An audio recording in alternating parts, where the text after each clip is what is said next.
বয়স যখন 40 পার হয় তখন উচ্চশিক্ষিত আর নিম্ন শিক্ষিত সবাই সমান। বয়স যখন 50 পার হয় তখন কালো ফর্সা সবই সমান। কার চেহারা সুন্দর, দেখতে কে স্মার্ট, এটা নিয়ে আর কেউ ভাবে না। বয়স যখন 60 পার হয় তখন উচ্চ পজিশনে চাকরি আর নিম্ন পজিশনে চাকরি এটা আর কোনো ব্যাপার নয়। এমনকি একজন পিয়নও অবসরে যাওয়া বছরের দিকে তাকায় না।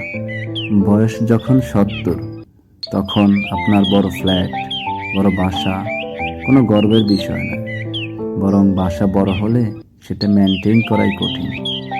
ছোট্ট একটি রুম হলেই আপনার চলে। বয়স যখন 80 তখন আপনার টাকা থাকলেও যা, না থাকলেও তা।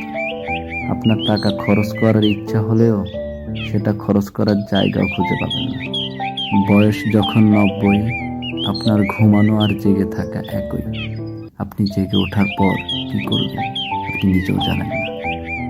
বয়স যখন 100 তখন আপনার বেঁচে থাকা আর বেঁচে না থাকা এতে কিছুই যায় আসে না। পৃথিবীবাসী আপনাকে নিয়ে আর ভাবে না। জীবনের মানেটা এতটুকুই, এর বেশি কিছুই না। এত চাপ নিয়ে, লোভ করে, মানুষের ক্ষতি করে লাভ কি? নিজ নিজ জায়গা থেকে জীবনটা উপভোগ করতে শিখুন, অন্যের ক্ষতি করা থেকে বিরত থাকুন, সময়টা ভালো কাজে লাগান। পৃথিবীটা আপনার জন্য সুন্দর হবে।